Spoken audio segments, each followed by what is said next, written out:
እና ይሄ ነው። ግን ፖለቲካ አሁንም መጣና አፄ ኃይለ ሥላሴ ወደ ዙፋን ሊወጡ ሲጣጣሩ በነበረበት ጊዜ እጅግ አስቸጋሪ ስለነበረባቸው ሲያድጉ አብረዋቸው እዚያ ካቶሊክ ሚስዮናውያን እና አባ ሳሙኤል ስለነበሩ ፈረንሳይኛ ቋንቋ አስተማሪዎች እነሱ ስለነበሩ በእነሱ ድጋፍ ጭምር ለመውጣት ሲዘጋጁ በነበረበት ጊዜ ይሄ ኢትዮጵያን ደካማ ጎን ይባል የዛሬው ቋንቋ ጥሩ ነው። አንድ ቋንቋ ያለ ይሄ ነው። የኢትዮጵያን ደካማ ጎን ዳሰው ያገኙት ቤተክርስቲያንን ማዳከም ነበር። ለዚህ ደግሞ ሊቃውንቱ አይደሉም መነኮሳት ናቸው። የሚገርማችሁ ነገር ቢኖር ደግሞ ሊቃውንቱ ወደ ቤተ መቅደስ አይቀርቡም። በምንም አይነት የቤተ መቅደስ የሚገባ ሌላውን ከምንም የሌለ ጆሮ ቢሰማ ልቦ የማያይ አይኑ የማያይ። በአንድ ጊዜ ተጠይቀው ነበር ይባላል። ለምንድን ነው እናንተ የማትቀድሱ? እኛማ ስጋው እሳት ሆኖ ይበላችኋል፣ ደግሞ ባህሩን ያሰጥማችኋል የሚለውን ቃል መናገር አንችልም ነው ያሉ እና ይህንን መሆኑንም አለመሆኑን የምናውቅ ደንካራ ቄስ መግባት አለበት ተብሎ የተፈረደበት ነው። እና አሁንም የተገኘው መንገድ ምንድን ነው? መነኮሳትን በጵጵስና አታሎ ቤተ ክርስቲያኒቱን ለመነኮሳት ማስረከብ የሚል ነበር እና ከግብጾች ክፋት ጋር ተጣምሮ እንግሊዝ የግብጽ ቅኝ ገዢ ስለነበረ ራሱ ፕሮቴስታንት ነው። በዚህ ሁሉ ምክንያት ሆኖ ኢትዮጵያውያን ጳጳሳት እንዲሾሙ ተደረገ። እንግዲህ በዚያ በረጅም ጊዜ ታሪክ ግብጾች ብዙ በድለዋል፣ ኢትዮጵያን ብዙ በድለዋል። ነገር ግን አባቶቻችን እያለፉ እየተውት ነበር የኖሩ። አሁን አንድ ግብጻዊ ሊቀ ጳጳሳት ተብሎ 4 ጳጳሳት ኢትዮጵያውያን ተሾመው መጡ በ21 ዓመተ ምህረት። እንደገና በ23 አንድ ጳጳስ ተጨመረ፣ 5 ጳጳሳት ተሾሙ። ግን ጣሊያን ቂሙን አልረሳም፣ ካቶሊክም ቂሙን አልረሳችም። ተመቻቸውና በ28 ጦርነቱ ተከፈተ፣ ታወጀ። ኢትዮጵያ ድል ሆነች። አሁን ኢትዮጵያ ወደቀች። ሮም በእጁ አስገባች። እግዚአብሔር ግን ነበረ። መንግስት ይውደቅ፣ ንጉሠ ነገሥቱ ይሰደዱ እንጂ እግዚአብሔር በኢትዮጵያ ነበረ። በአርበኞቹ አድሮ ከመከራከሩ ሌላ የሚያስደንቃቸው ሌላ ኃይል ተሰርቷል። እንዳልኩት የፋሽስትን ኃይል በሙሉ ያደራጁ የሮማ ቤተክርስቲያን ባለቤቶች ናቸው እና እንደገቡ መንግስቱን እጅ እንዳደረጉ ካቶሊክ ጳጳስ መሾም ይችሉ ነበረ፣ አልሾሙም። እና በኢትዮጵያ የቄሳር እንደራሴ የነበረው በጊዜ የነበሩትን ከሞት የተረፉትን ሊቃውንትና መኳንንት ህዝቡንም ሰብስቦ እኔ ይችን ታሪካዊት ቤተክርስቲያን መድፈር አልፈልግም፣ መብቷን መግፋት አልፈልግም፣ ግን እናንተ ራሳችሁ ጳጳስ ሹሙ፣ ከእንግዲህ ወዲህ ከግብጽ ጳጳስ አይመጣም ማለት። እሱ እንዲህ ያለበት እንግዲህ ያን ጊዜ ግብጽ በእንግሊዝ እጅ ስለነበረች ይህን ሰበብ አድርጎ ጦርነት እንዳይቀሰቅስብኝ ብሎ ነው። እግዚአብሔር ግን ለራሱ ስራ ነበረው። አባ ቄርሎስ ደግሞ ግራሲያኒ በተመታበት ቀን እዚያ ለአጃቢነት እንደቆሙ ቆስለው ነበር እና አገር እሄዳለሁ እዚያ ሆኜ አስተዳድራታለሁ እንጂ አልመጣም አሉ። ሲሄዱ እንግዲያው ወኪል ይስጡና ባቸው የጎጃምና የቤገምድ ሊቀ ጳጳስ የነበሩትን አቡነ አብርሃምን ውክልና ሰጥተው ሄዱ። እዚህ ያሉት ማሩ ሲጨንቃቸው አቡነ አብርሃምን ተቀዳሚ አድርገው የኢትዮጵያን ቤተክርስቲያን የጵጵስና መንበር መሰረቱ። ጥሩ አጋጣሚ ነበር፣ የእግዚአብሔር ስጦታ ነበርና። ጃንሆይ መጡ። ጃንሆይ ከመጡ በኋላ ምን ሆነ? እነዚህ የተሾሙት ጳጳስ በሙሉ ተሻሩ እንደ ስጋውያኑ ሁሉ እና ቀረ። እንደገና አባ ቄርሎስ ሸሽተው ሄዱት መጡ። በኢትዮጵያ ሊቃውንትና በሳቸው መካከል ጠብ ከረረ፣ አንቀበልም አሉ። ከ7 ዓመት ክርክር በኋላ ኢትዮጵያ በራሷ ልጆች እንድትመራ ተወሰነ። እንግዲህ ያን ጊዜ ጨርሶ በኢትዮጵያውያን እጅ ገባን። ይህን ሲያውቁ ጃንሆይ ይህን ሲያውቁ ሃይማኖት የግል ነው፣ አገር የጋራ ነው ብለው አወጁ። አሁን እንግዲህ የውጭ ተከላካይ የለም ማለት ነው። እስክንድርያ መጠየቅ የለባትም ማለት ነው። አገር የጋራ ነው ብለው አወጁ። በአዋጅ ብቻም አልተወሰኑ። የካቶሊክ መንበር ተዘረጋ። የፕሮቴስታንት ቤተ ጸሎት ተከፈተ። የእስላም መስጊድ ተከፈተ በአዋጅ። 4 በዓለም የሌለ ነገር በዓለም እንኳን 4 2 የለም። በኢትዮጵያ ግን 4 ኦርቶዶክስ፣ ካቶሊክ፣ ፕሮቴስታንት፣ እስላም 4 ሃይማኖት ተሰየመ። እግዚአብሔር አዘነ። ሰው ደስ አለው፣ አብሮ ዘፈነ።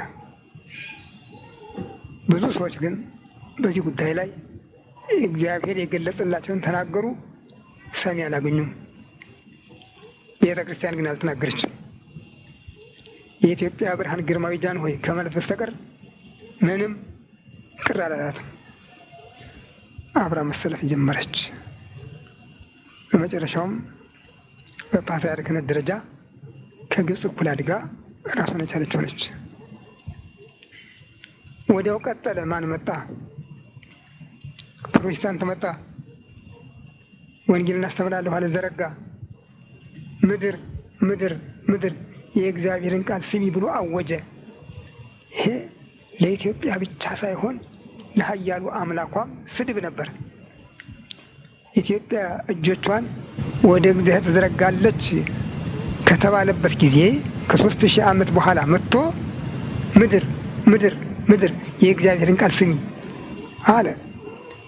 ፕሮቴስታንት መቼም ባለጌ ነው። ተቀበሉት ጃንሆይ። እግዚአብሔር ግን ፍርድ ሰጠ። ቀጥለው ያም አልበቃቸውም፣ ወደ እስላም ሄዱ። ከእስራኤል ጋር አምባሳደር ኤምባሲ ግንኙነት አቋረጡ። 66 ዓመተ ምህረት በህዳር ወር መካን ጎበኙ። ሚያዝያ 12 ቀን እስላሞች ሰላማዊ ሰልፍ አደረጉ። በእነሱ ጥያቄ መሰረት ቤተ ክርስቲያንና መንግስት ተለያይተዋል ተብሎ ህጋዊ ሰውነት የነበራት ቤተ ክርስቲያን ህጋዊ ሰውነቱን አጣች።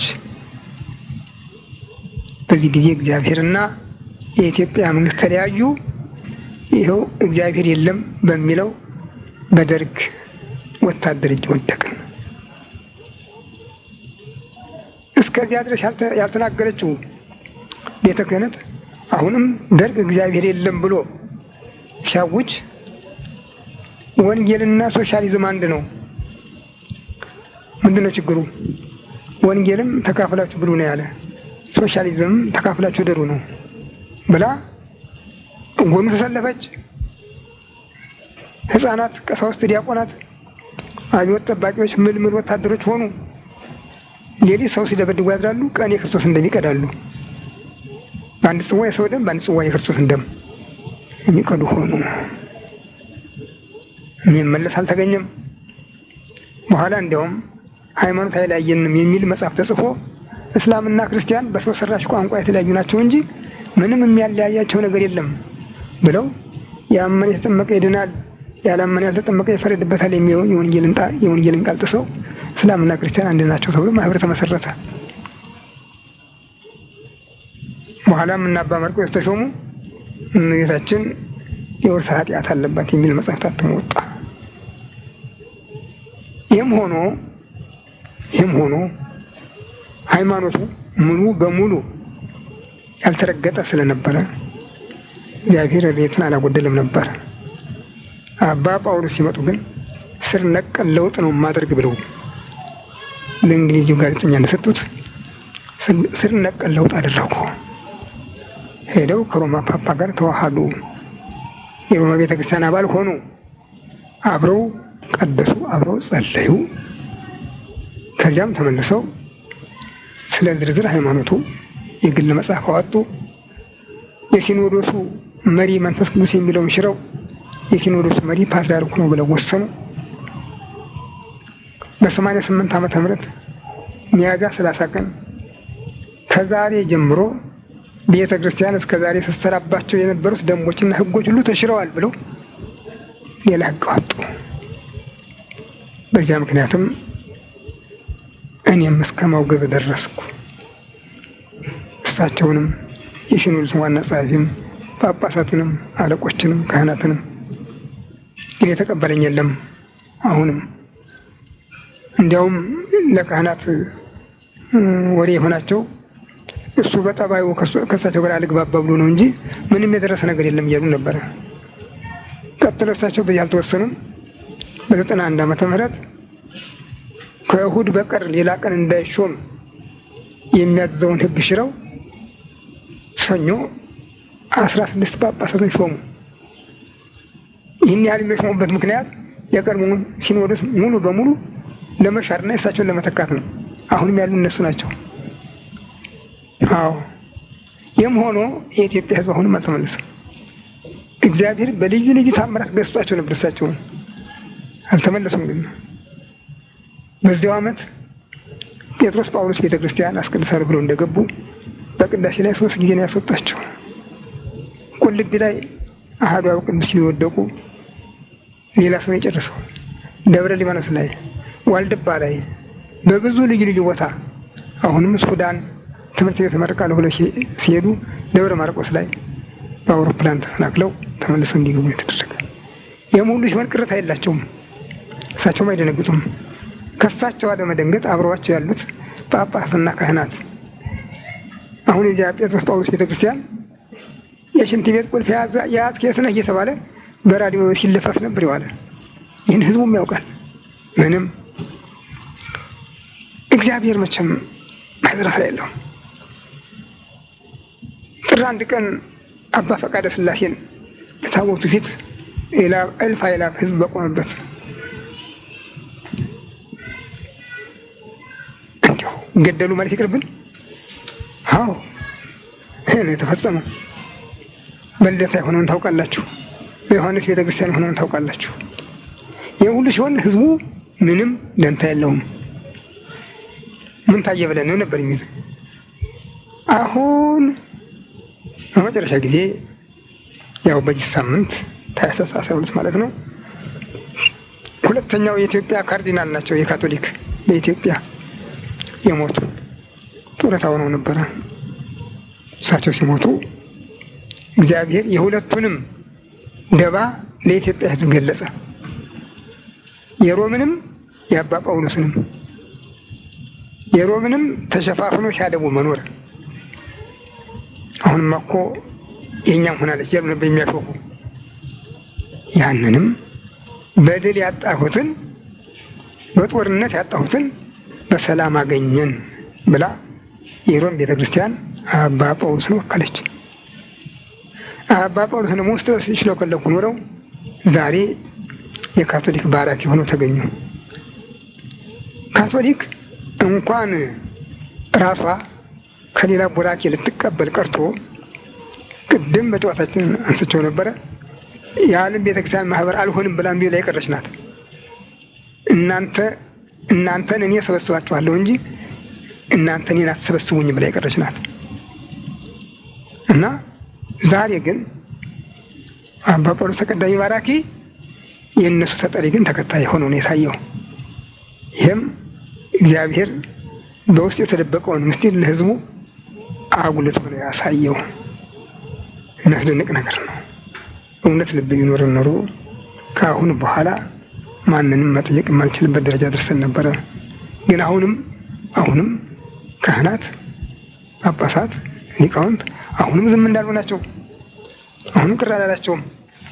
አንዱም ድምፁን ያሰማ የለም እና እግዚአብሔር ግን እስከዚህ ድረስ ሰርቶ ይህንን ምስጢር በመግለጡ የአንድ ሰው ብቻ አለመሆኑን፣ ሀሳቡ የአንድ ሰው ብቻ አለመሆኑን፣ አቤቶ የአንድ ሰው ብቻ አለመሆኑን እሱም ጭምር ያሰበበት መሆኑን በመግለጡ በጣም ደስ የሚያሰኝ ስራ የተሰራ። ከዚህ በፊትም ነግራችሁ ነበር መሰለኝ። ያን ጊዜ ኦፕሬሽን በነበርኩበት ጊዜ ወደ አምላክ ፊት ቀርቤ በተሰጠው ጥያቄ የግብፅና የኢትዮጵያ ሊቃነ ጳጳሳት በሙሉ አቤቱታ በማቅረብ ላይ ነበሩ። እኔ ሞቻለሁ እንግዲህ በሙታን ዓለም ነው ያለሁኝ። በማቅረብ ላይ ነበሩ።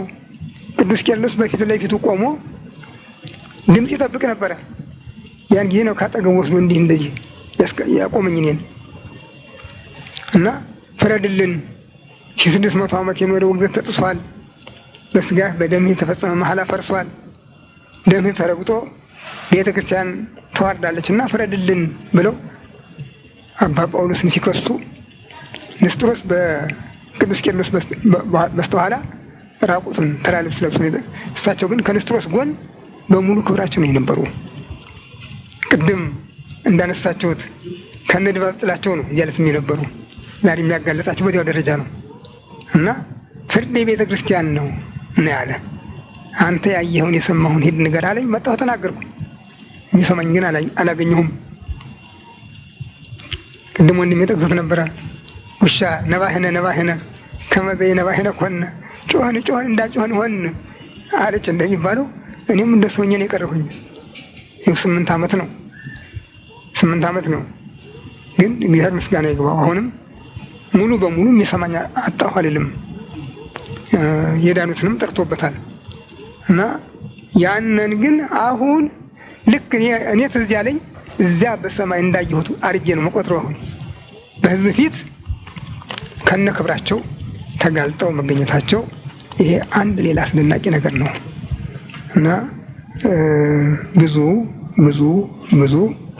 ልንጠነቅቅበት የሚገባን ነገር አለ። እንግዲህ ይኸው በዓለ ልደቱ ቀርቧል። 28 ቀን ነው በዓላችን። እግዚአብሔር ምስጋና ይግባውና ምንም እንደ ድሮው እንቆርባለን፣ እንቀድሳለን፣ እናስቀድሳለን የሚል ተስፋ ባይኖረንም በዓላችንን ያው መታሰቢያውን እናከብራለን።